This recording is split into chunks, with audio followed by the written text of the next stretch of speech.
Hello বন্ধুরা, আজকে আমি একটা জিনিস বলছি। এই জিনিসটা কিন্তু 2027 সালে খুব ইম্পর্টেন্ট একটা জিনিস। এইটা হচ্ছে রায়োমার্টিন প্রশ্ন বিচিত্রা।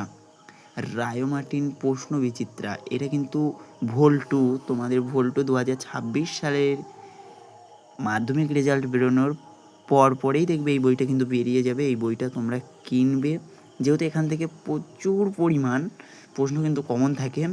আর 2017 সাল থেকে যে সালগুলো থাকবে সেই সালগুলো কিন্তু very very very very important.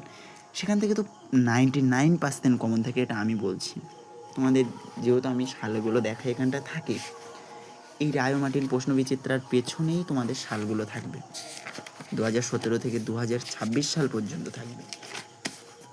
এই সালের কোশ্চেনগুলো করলে আর আমি আশা করি আর বেশি প্রশ্ন পড়তে হয় না। এই যে আমাদের 2017 সালটা দেখো, এই যে 2017 সালের যে প্রশ্নগুলো এখানটা আছে, 2018 সালেরও আছে, 2019 সালেরও আছে,